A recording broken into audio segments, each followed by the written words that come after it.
And sana sa SONA niya ngayon, may balik niya yung tiwala at kumpiyansa ng taong bayan sa kanya. Bibigyan kami sa Bangsamoro ng fair, honest, and peaceful election.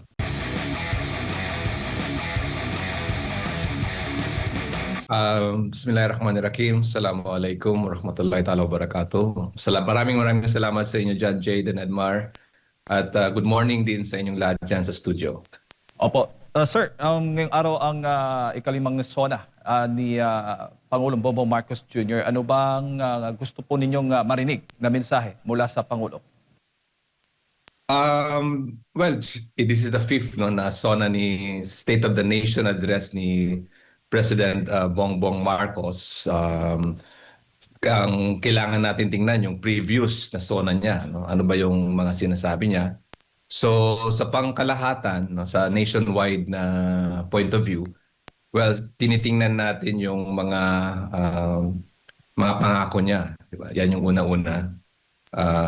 Ano yung mga policy reforms na gusto niyang gawin at ipapasa sa Kongreso at ano yung mga nagawa na at ano yung accomplishments niya, no? Kung ilan yung mga priority bills na kailangan maipasa ng ating Kongreso at ilan yung that really affected the lives of the Filipino people. Pangalawa, well, kanina nakikinig ako doon sa interview nyo kay kaibigan kong si Regional Director Dayang Hirang, no? Totoo po yun dito sa Mindanao. Grabe po yung climate change, no? Ang epekto ng lindol, bagyo, no? And iba't iba pang mga kalamidad, no? So ano ba yung mga programa niya tungkol dito? Ano yung programa niya na makakatulong sa sambayanang Pilipino? And pangatlo, syempre yung usaping Bangsamoro in the upcoming elections, no? Ano yung kanyang mensahe sa mga Bangsamoro people na this coming September 14, 2026, Monday, is actually the first Bangsamoro parliamentary elections. So galing po si Presidente natin doon sa Maguindanao, sa Datuodi, Sinswat, sa Awang, doon sa kampo po ng 6 ID Infantry Battalion, IB, 6 IB.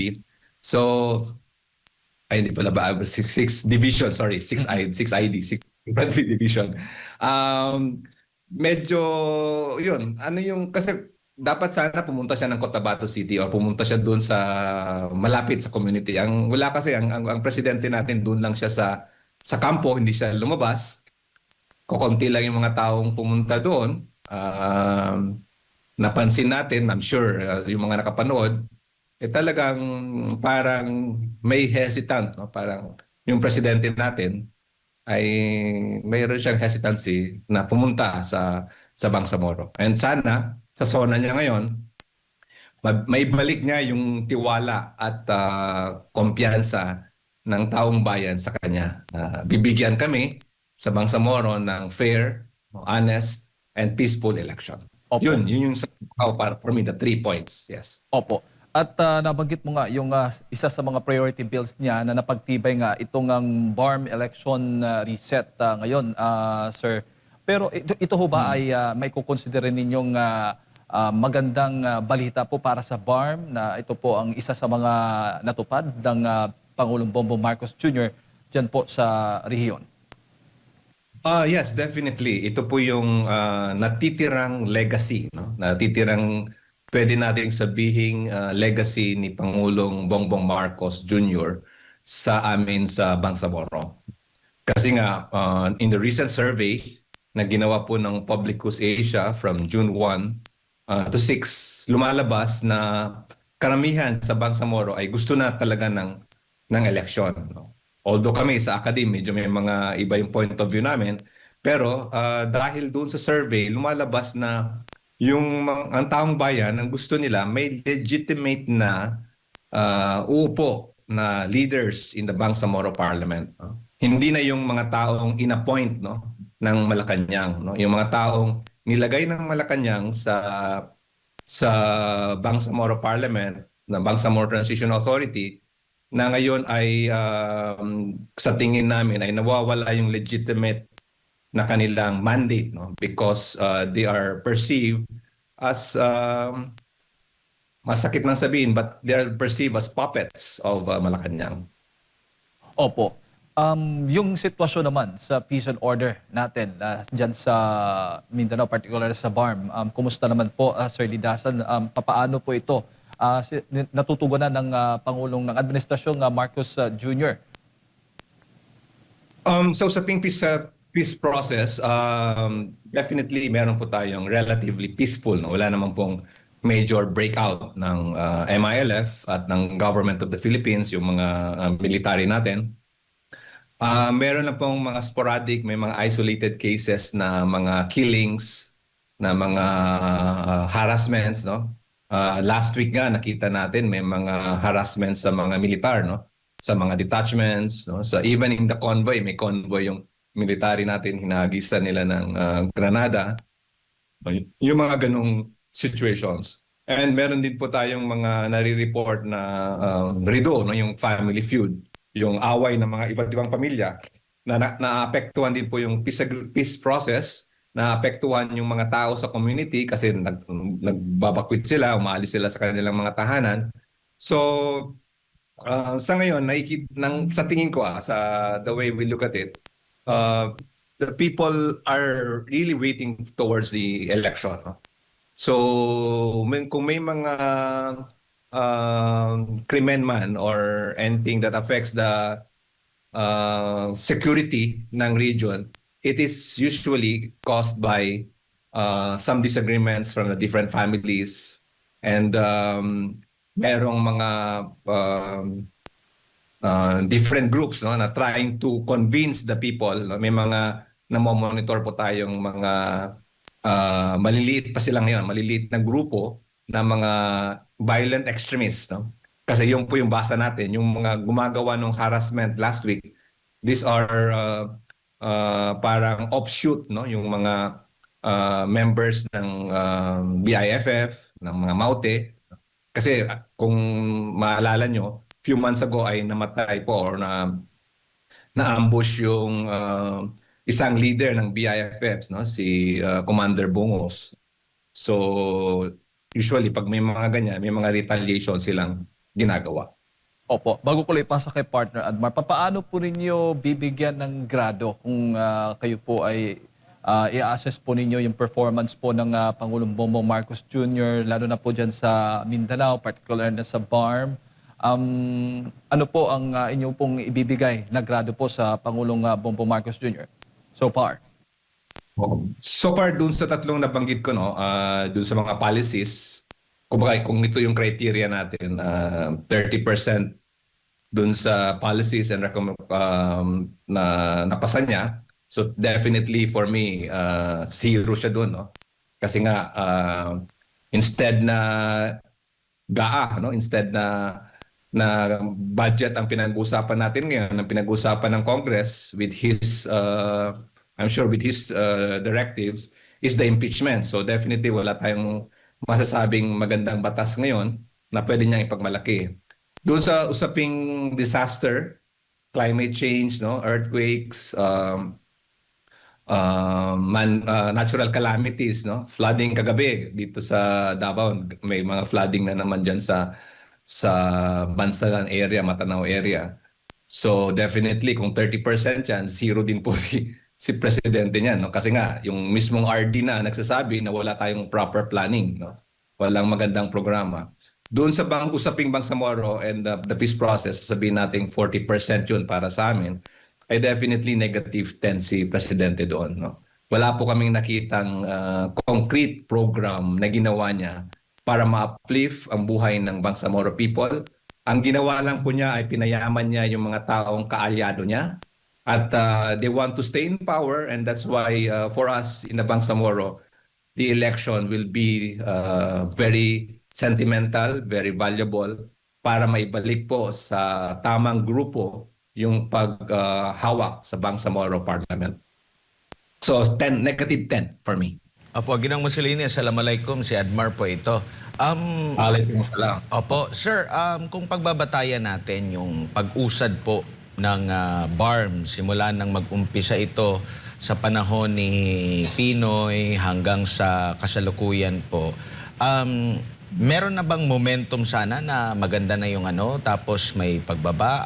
Kung pagbabasehan niyo po, simulat sa pool po dito sa paglikha ng BARM po, Ginang Mussolini.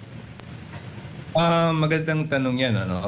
Kasi sinimulan ni Pangulong Pinoy, ni President Noynoy Aquino, yung CAB, Comprehensive Agreement on the Bangsamoro. No?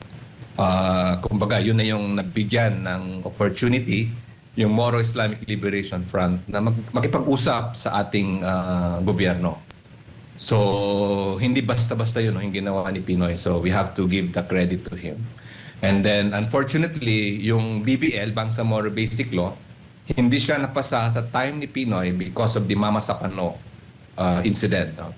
So, matandaan natin sila Minister Iqbal, marami, yung mga MILF na sa Senado during the hearing ng Mama Sapano, yung Orange SAF 44. Kaya talagang outrage, no, galit na galit yung taong bayan doon sa nangyari. Kaya hindi na suportahan yung peace process. Now, in 2016, nung umupo si President Duterte, medyo dahan-dahan pong naibalik yung usaping pangkapayapaan. Nagkaroon ng magandang relasyon, no, yung government natin at yung MILF.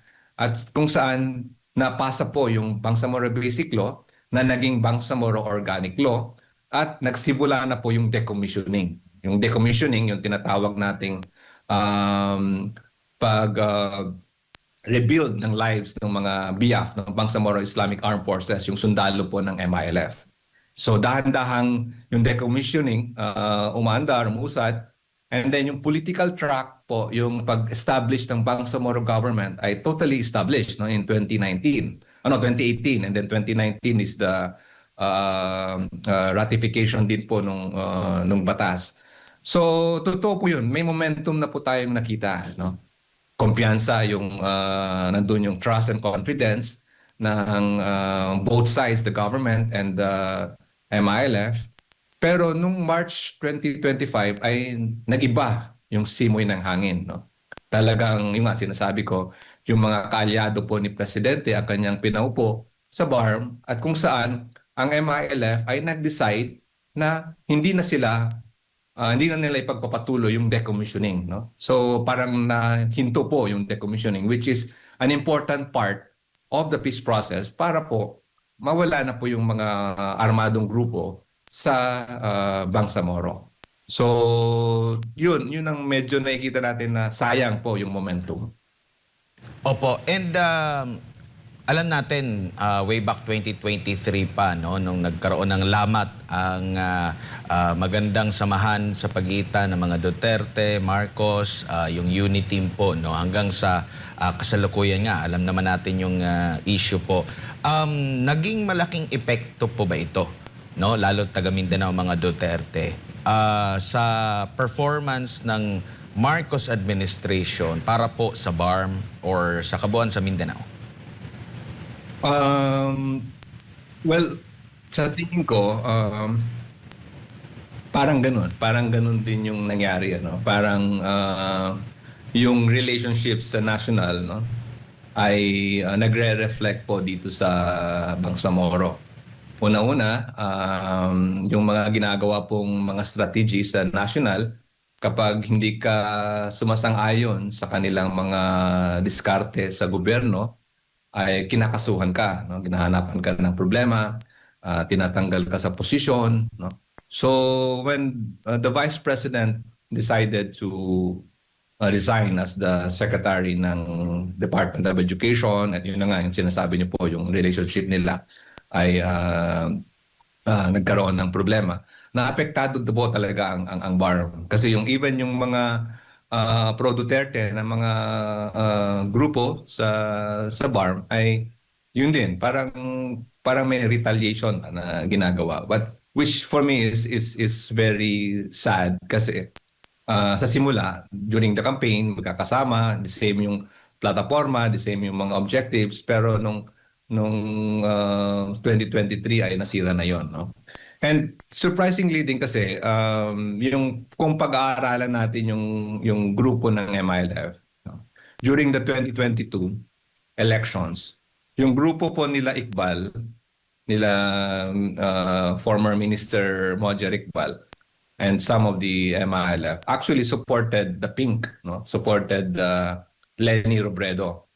Si Interim Chief Minister Makakuapo yung sumuporta kay Bongbong Marcos, and yung may mga ibang grupo na sumuporta kay Inday Sara, no, as the Vice President. So, yun, kumbaga kung makikita natin, wala namang, hindi naman supposed to be sila Iqbal, hindi naman sila talagang totally under or supporting Inday Sara, pero bakit sila nadamay, no? No, so parang ano yun yung pinagtatakahan namin, bakit ganun yung situation. Kasi kung makikita natin sa national, eh magkaalyado naman yung gobyerno natin at ang Pink, no, ang mga supporters ni Lenny at ang Liberal Party ay magkakasama sila sa Senado, no? Isa lang yung direction nila. Pero bakit dito sa BARM na yung mga supporters nila, yun yung nag-away-away. So medyo malalim yung nakikita nating mga rason, no? But at the end of the day, nakikita natin na it's really naapektuhan yung relationship, political landscape because of the upcoming 2026 election, no? September 14. Because for us in the Bangsamoro, this is a reflection of the 2028 elections, no? Kung sino yung may nakinabang sa maleta, sino yung kamuka or kalyado ni Presidente, at sino yung pro Duterte, yun yung maglalaban sa 2028 2026. So sa tingin ko, no, if hindi nila gagalawin yung election, if they will let the people decide in the upcoming Bangsamoro parliamentary elections in September 14, mananalo at mananalo yung grupo at sumusuporta sa mga Duterte. Opo, nananatili ba rin ba na politika ang rason kung bakit nahatak pa rin pababa ang pag-usad na sana ng BARM? Yes, it's mainly politics because una-una nung makarang ilang buwan, no, na-interview niyo din ako dito.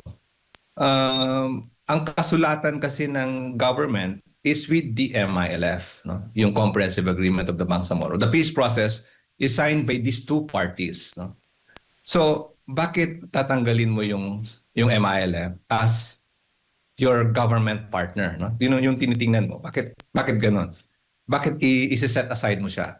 Bakit tatanggalin mo si Chief Minister Alhaj Murad bilang leader ng MILF to be the Chief Minister, no? And then pangalawa, bakit kakasuhan mo or tatanggalin mo yung si former Minister Mojer Iqbal, no, sa MBHTE, and so on and so forth.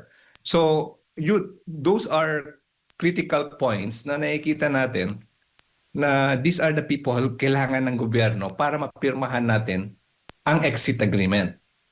Kasi once na magkaroon ng election, no, whoever wins, and then i-continue natin ang decommissioning. And then, ang pangatlo dyan is kailangan the international communities, no, and all our mga kababayan natin, hinihintay natin yung exit agreement para we can move on, no, para masarado na yung Bangsamoro peace process at magkaroon na tayo ng magandang governance. Pero hindi yun ang ginawa ng gobyerno natin, no? In-intimidate, kinasuhan, kinalaban yung mga partido ng MILF na kailangan sila sa peace process. So for us, it's nothing but it's politics, no? There are people who wants to remain in power. There are people who wants to access the coffers of the regional government, and they want to stay in power. And in fact, they created their own political party, no? So parang kumbaga, let's just be parang plain common sense ba? Ang tingnan natin kung anong nangyari. Bakit yung MILF and yung UBJP for several decades nandyan sila, no? They've been struggling, naghirap sila, nagbuo sila ng buhay nila. And all of a sudden, within less than a year, meron kang bagong political party na isasalang mo sa election na ano yun, di ba? Walang ibang reason doon kundi politika, di ba? So yes, to answer your question, it's mere politics. Opo, at sa natitira pong 2 taon, nakikita niyo po ba na makakabawi pa, may mabilis na pag-usad sa mga hinaing or para sa kapakanan ng BARM, or tingin mo magiging mabagal pa considering papalapit na ang eleksyon? Kita naman natin sa mga score, kung pagbabasehan yung mga nakalipas na mga malalaking survey, napakataas ng grado pa rin ng pangalawang Pangulo, lalo na dyan po sa Mindanao. Kasi kung sasabihin natin politika, baka sasabihin nila na ay magiging walang silbi lang siguro itong gagawin ko. Baka wala pa rin akong appeal sa taga Mindanao. So anong nakikita niyo po, Ginoong Mussolini? Well,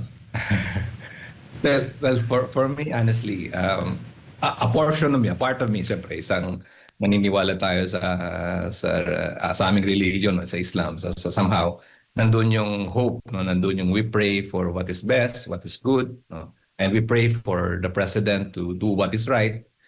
But yung other side naman natin is parang pinag-aralan natin ng political science, anthropology, and social geopolitical situations. Para nakikita natin mahirap na no? Parang one after the other, nagkakaroon talaga siya ng ang dami niyang pangako, no? And unfortunately wala siyang na-deliver sa mga pangako ni President Bongbong Marcos, ano. And yung mga red flags, ang dami na, no? Lumalabas talaga na kung ano yung makakabuti sa atin, no? Na sa ating bayan. Like for example, we really have to know the situation of the flood control scandal. Pero bakit pinahinto nila, no? And yun, yung bago lang sila nag-usap ni President Trump, and instead of having, siyempre aliado tayo ng United States, pero bakit tinasan pa yung tariff natin, ano? So parang I don't want to be sound pessimistic, but the way we look at it, yung mga mangyayari ngayon hanggang next year, we will suffer, no? The Filipino people, the nation will suffer tremendously, economically, financially. In fact, last week I was in Manila and I was able to meet some bankers, no? Yung mga possible investors in the BARM. Ang sabi talaga nila, yun, talagang tumataas ang inflation, tumataas yung mga bilihin. Even the banks are saying na by few months from now, magdo-double digit na yung mga interest rates. Tumataas yung dollar exchange, no? Lampas 60 pesos na. Tumataas yung gasolina natin, no? Tapos so on and so forth, no? Meron pa tayong climate change, meron pa tayong mga lindol, mga baha. So